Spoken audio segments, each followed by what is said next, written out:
Hey guys, it's Mitch. How's it going? Halloween's getting closer, and in honor of the season, we're going to take a look today at arguably the artist who was best at drawing horror comics ever, Bernie Wrightson, as we take a look at Bernie Wrightson, Master of the Macabre, Issue 1. So just before we get into it, if you enjoyed the channel, if you feel like you might want to help out a little bit, go subscribe on my Patreon. Links are in the description, gives you early access to everything I do, helps out the channel, and helps to buy new comics. So I imagine everybody here is familiar with Bernie Wrightson, but Bernie Wrightson is, to some people, the undisputed king of the horror comic. I think maybe Graham Ingalls has some claim to the throne, but Wrightson is, I don't know, to me he's on a different level, and Graham Ingalls' credibility gets a little muddied with his later years when he kind of distanced himself from his comics work. But Bernie Wrightson was a guy who was heavily influenced by Frank Frazetta, and you can see it in a lot of his work. He started out in comics working at DC on House of Secrets and House of Mystery, and he did a little work for Marvel as well before going out on his own, coming up with a bunch of black and white short stories for Warren magazines like Creepy and Eerie, and getting involved with the studio, which is the group of artists in the 70s who kind of distanced themselves from comics at least for a while so that they could focus on fine art. And those, of course, were Bernie himself, Mike Kaluta, Jeff Jones, and Barry Windsor-Smith. So 4 guys who were masters of the comic form. And Wrightson did a lot of things outside of comics as well.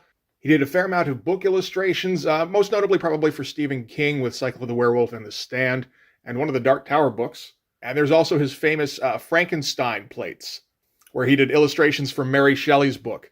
And that project apparently took him years to complete, and it was absolutely worth it. It's some of the best black and white art, frankly, you're ever going to see. But I mentioned those creepy and eerie short stories, and that's largely what we're actually going to deal with today, because in 1983, Pacific Comics decided to put out a reprint comic, where they reprinted some of those short stories, which, apart from this, are not reprinted very often at all. So we're going to get to see some reasonably rare Bernie Wrightson stories that aren't reprinted too often.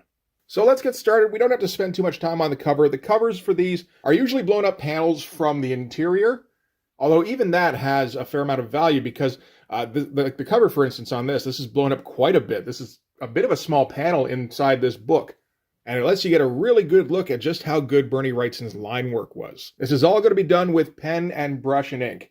And it's interesting, actually, because these stories weren't intended to be published in color, which they are in this. I kind of wondered who did the color, because there is some care put into it. I did see a couple of things suggesting that it definitely wasn't Bernie Wrightson anyway, because he wasn't happy with the coloring on this. As the stories weren't intended for color, he felt that they just shouldn't be presented that way and they didn't look right. There isn't anybody credited, but I did read something suggesting that Steve Oliff did the color on this, or at least helped out. And Steve Oliff, of course, would go on to found Ollie Optics, which kind of set Image apart from its competitors when it was first starting out. So that's an interesting little detail if it's true. So let's take a look inside. So we're going to start things off with a foreword by Bruce Jones. And Bruce Jones is a guy, he's a writer who worked with Bernie Wrightson during the Warren days. And it's a pretty nice foreword where he talks about just how good Bernie Wrightson is at drawing horror, like the best, pretty much, and kind of laments the fact that Bernie isn't drawing horror comics at the time this is released in 1983. And just looking down, I was looking at the credits just here, nothing in here except at the very bottom, this publication was produced with the full cooperation of Bernie Wrightson, cover logo by Bill Stout, coloring by Steve Oliff. So there you go, it is true. And that would have been a pretty young Steve Oliff at the time. I think he would have been just shy of 30. So a few years out from coloring Akira and just starting to revolutionize comics, really. So we're going to start things off with a Frankenstein-esque story. This isn't Frankenstein specifically, because Bernie would draw that, and he'd do it pretty definitively. The scientist and the monster have different fates here than those of the ones in Mary Shelley's story. But from what I understand, the plates for Frankenstein were completed mostly in the late 70s and the early 80s, which is probably after this story being released in Warren, so maybe this is a bit of a test run. That's an interesting idea. And we start off, of course, in a graveyard, as Bernie Wrightson's stories tend to take place in. And this story is going to be all from the point of view of the monster. This is written by Bernie Wrightson as well. I believe there are a few stories in this series where he's collaborating, but all of the ones in this particular issue are written by Bernie Wrightson. So from the monster's perspective, we're going to look up at our doctor. We don't know who the doctor is because the monster doesn't know who the doctor is. The monster just knows he doesn't want to be alive. He's supposed to be dead, and yet the doctor keeps forcing him to try and exist again, and he just doesn't want to do it. And we get some pretty great examples of that line work that we saw on the cover. Extremely thin here. Bruce Jones does mention in the foreword that Bernie Wrightson worked almost exclusively in brush, at least around this point. And he says, I would know, I was there. And if that's the case, he's going extremely fine on these lines, which you can do with a brush. It's very painstaking. And I can kind of see what Wrightson means about the color. It doesn't quite fit, and it would be nice to see the artwork without the color kind of smudging everything out. Like, I think Steve Oliff is trying to do justice to the work. It wasn't designed for it, so it's not going to look optimal. So, as the title tells us, this is not Frankenstein. This is the Muck Monster. But we get a very Frankenstein-looking laboratory with all sorts of beakers and pseudo-scientific equipment, and very much a predecessor of Bernie Wrightson's Frankenstein bookplates.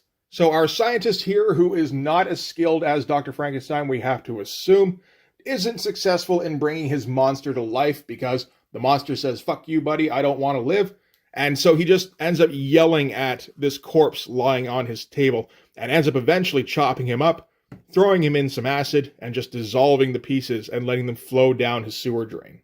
Very cool shot for a splash here to open things up. Slightly tough perspective, but I don't think you're going to hear me point out anything Bernie Wrightson ever does wrong, because I don't think I've ever seen him do that. Even by this point, Bernie Wrightson was working at Warren in the mid-70s, so that would have put him in his late 20s, and he's already an undisputed master. Bruce Jones says his stuff on Warren is Bernie at the peak of his powers, and it's hard to disagree. We get some very interestingly lit panels here, where he's leaving out holding lines. Interesting choice by Steve Oliff to just color the figures in this case. He doesn't have a whole lot of choice, I guess. But yeah, Bernie relying largely on his knowledge of light and shadow, which is pretty extensive.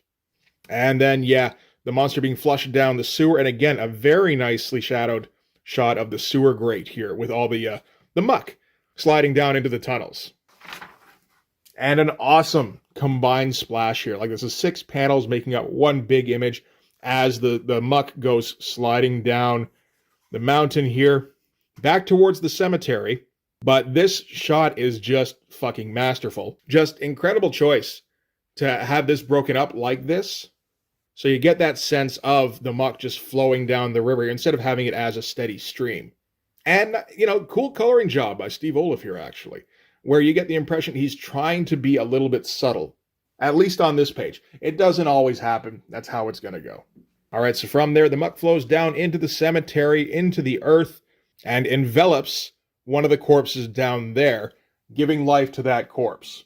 The corpse bursts from the ground, and it's going to make its way back up to the castle. And again, all that crazy line work going on, all those very cool shadows. This is a really nice looking hand. Got those creepy Bernie Wrightson elongated fingers as well. So the monster gets back to the castle and attempts to rebuke his creator for creating him. So, just wants to tell him, you shouldn't have done this. Look at the wreck you've created. This is how I'm stuck living. Only he doesn't have much of a voice because his vocal cords are all rotted and everything. And the doctor won't stop laughing because his mind is broken. The monster puts his hand over the doctor's mouth, but he realizes that there's no point in trying to speak to him because he can't hear anything anymore. He's in a completely different place. The monster releases him, and he's just slumped on the floor, looking off in the distance and cackling to himself. And there's our shot from the cover. Like I said, it's a pretty small panel and gets blown up to that kind of size. But, for a small panel, that's how much line work he's putting into that thing. And not a bad reproduction, really, because we can kind of see most of these details, although 1 or 2 of the lines do fade out a little bit here and there.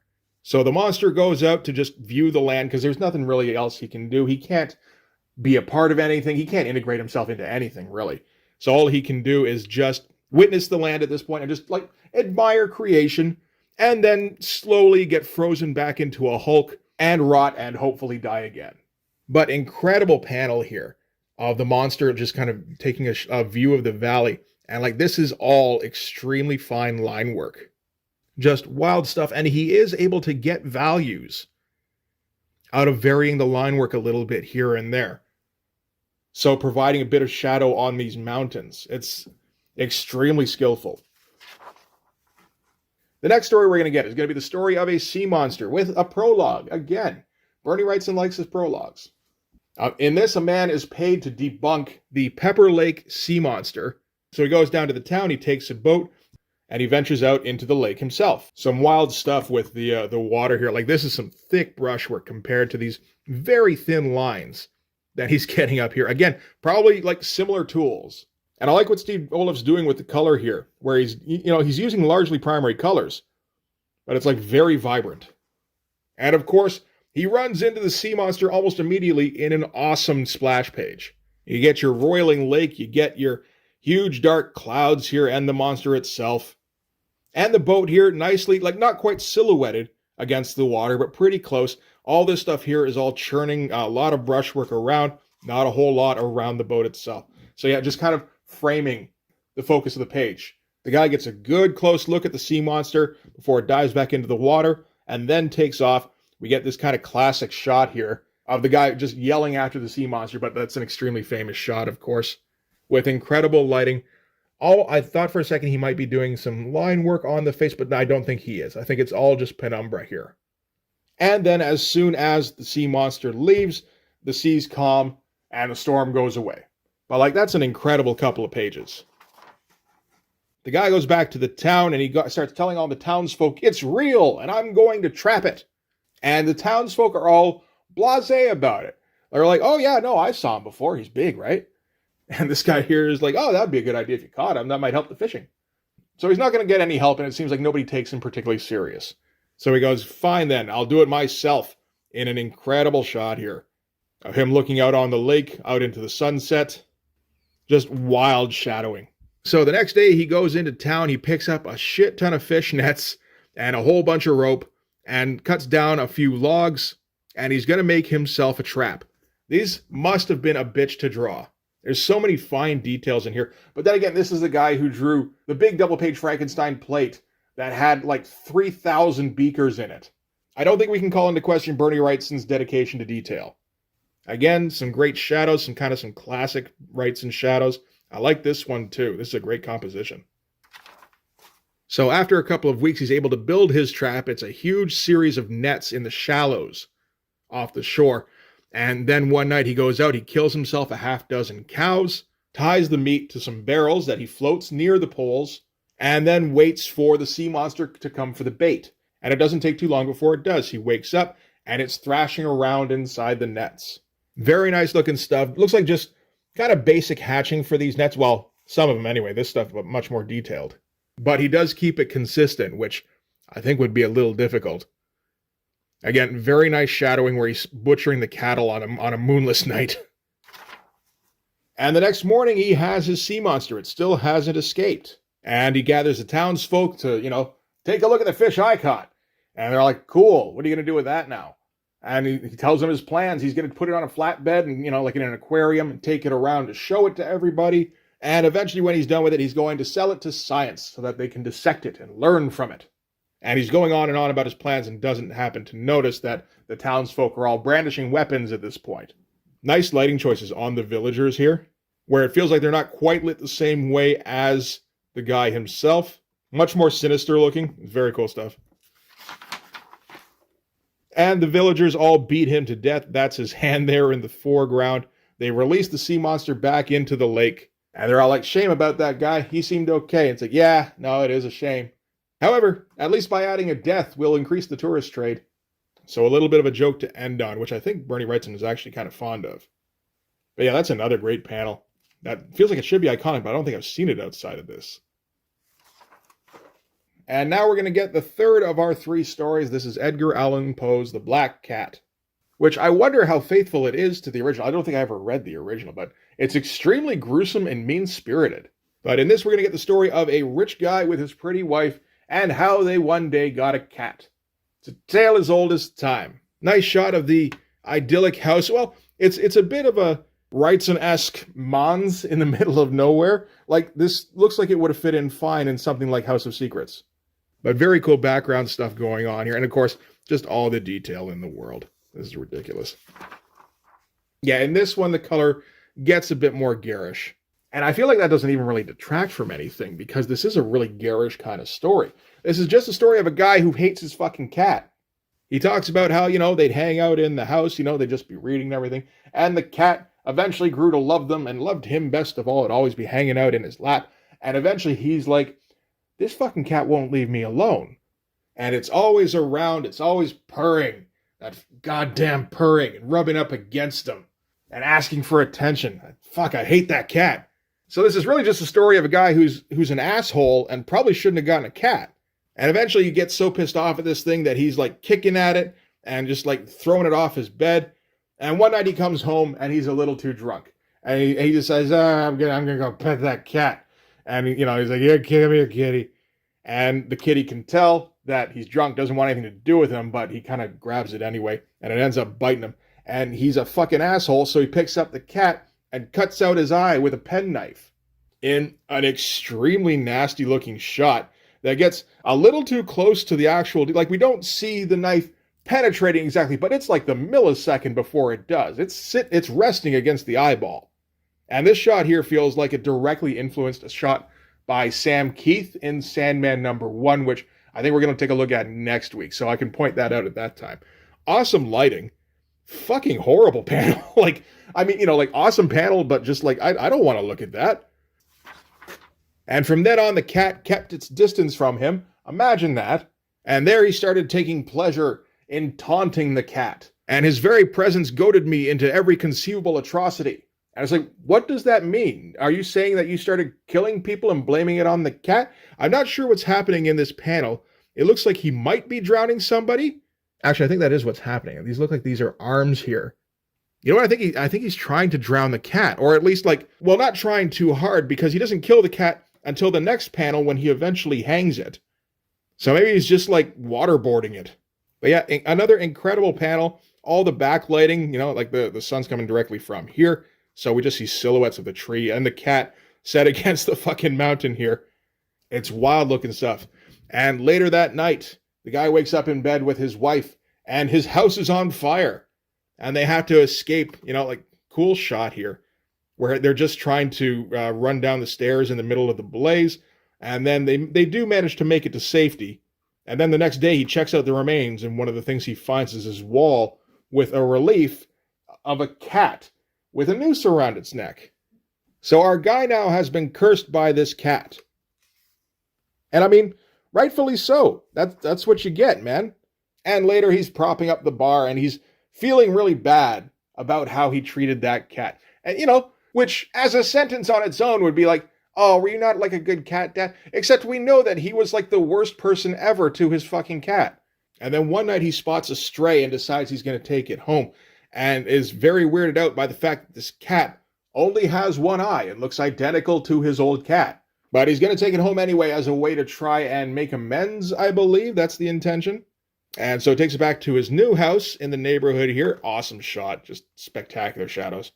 And then got the impression over the next little while that this cat was fucking with him, where it's always purring and rubbing up against his leg like his old cat, always clawing up his clothes, trying to cover his face when he's sleeping. And he gets to the point where he's terrified of this goddamn cat. And his wife, of course, loves the cat. So he can't do anything about it now. We're learning a few things about our guy. Like, 1, he should never have pets. 2, he should never drink. Because it was when he was drunk that he decided that he needed another cat. Then one day, his wife asks him to accompany her to the cellar on some errand. He starts to go down the stairs, and the cat gets in the way, trips him up, and he falls headlong down the stairs. Doesn't really injure himself that badly, but he's decided, fuck this cat. And when he landed at the bottom, he happened to land near an axe, and he rears up for a big old swing. The wife scoops up the cat and goes, no, you can't hurt my cat. And he goes, fine. And he readjusts his aim and sinks it right in her head. This is the kind of thing that could be used as a counter-argument against Congress when they decided there was no link between violence in comics and violence in children, because I'm pretty sure Bernie Wrightson read a bunch of EC comics as a kid. And while I'm sure he was a lovely guy who was not violent, like most people don't think of this panel. Or the one where the dude cuts out the cat's eye. Maybe this is all in the Edgar Allan Poe story. I'm not for sure. So if that's the case, he's not entirely to blame, although he did, decide which stories to do. And some cool shots. That's a tough angle, really, because he put this on a bit of a Dutch. And trying to do stairs in a Dutch angle, that would mess with my head. This is a great angle here, extremely low angle, kind of a Spy Who Loved Me kind of shot. But great perspective of the guy rearing back here. So naturally our guy, again, he doesn't show remorse really, at least not at this point. The first thing he thinks is, man, I got to cover this up. So he's going to find a spot in the wall that has a hollow area behind it, like it was going to be a chimney, and then, somebody thought better and built around it. So he's able to take down a section of it, and he props his wife's corpse up in it, and he walls it back up. These are some pretty great little drawings, like really small panels of him, interring his wife in the wall here. And then after the work is done, the cat is nowhere to be found, so he figures it must have ran away, and he's able to sleep soundly for the first time in months, having murdered his wife and walled her up inside his house. So 4 days later, the police come by because his wife has not been seen, and they just want to check on her well-being. And they take a full tour of his house, and he's very proud of the job he did hiding his wife's corpse. So proud that he's going to pontificate a little bit, saying, I'm so glad that, I was able to allay your suspicions. And by the way, this house is awesome. It's so well built. These walls here, and he taps the wall, and as he taps it, a scream comes out from behind the wall. And the police immediately start tearing it down while he just kind of sits there going, but what? And yeah, the hole is opened up, revealing what's inside, which is the corpse with the cat, which he had walled up. So by tapping on the wall, he alerted the cat that he was nearby. It cries out. That's what gets the attention. So a bit of a twist ending. That one's more on Poe, though, I think. Again, some awesome shots. I love all the shadows in this one here. And everybody's nicely framed. It's very good stuff. And we got our big reveal shot here of everybody, again, just kind of framing the central image of the fucked up corpse inside the wall with the demon cat on her shoulder. And the next one, they're going to put that image from this issue in here. So I assume it's not getting reprinted again, but I mean, if you have that image, you got to put that on a cover somewhere. I don't blame them for that. All right. Oh, they also put out Twisted Tales too, eh? That's another one I want to check out someday. But yeah, that's Bernie Wrightson, Master of the Macabre #1. That's a fun book. If you like horror comics, you can't really do a whole lot better than that, I suppose. Depending on how modern you need your comics to be. I mean, he does like to do a lot of like Victorian era type of stuff. But then, like, he draws that era better than just about anybody. So, like, it's not, what are you going to do, blame him? And Bernie Wrightson would go on to influence a few guys that we're going to see later on in the month. Like Kelly Jones. Kelly Jones is doing his best Bernie Wrightson on every page he's ever drawn. And Sam Keith. Like, there's a lot of Wrightson in Sam Keith. Like I said, we'll look at Sandman #1 at some point. And Mike Mignola, actually. His very early stuff is extremely Wrightson-esque. I've got a few issues of The Incredible Hulk where you can see Mignola doing his best Wrightson impression. It's very interesting to see because, like, it feels like there's no relationship between that and the guy who's later, like, the master of composition in Light and Shadow. So, very cool stuff. I'm thinking I might pick up a few more of these. Like I said, there's 5 issues in this series. This might be one of those things where just every once in a while I make a video of this and, who cares if anybody watches it? I just want to look at some Bernie Wrightson art for a while. But anyway, that's going to do it for this one. So thanks very much for watching. If you like this video, please hit like, hit subscribe, hit the notifications so you know when the next one's coming out. Go over and subscribe on my Patreon. It gives you early access to everything I do, from the Blood Force stuff to the YouTube videos before they get uploaded to YouTube, as well as some Patreon exclusive content. You can also follow me on Instagram and DM me there for commissions, and you can join the Blood Force Discord server. But yeah, that's going to do it. Thanks again for watching, guys. I'll see you in the next one. Bye-bye.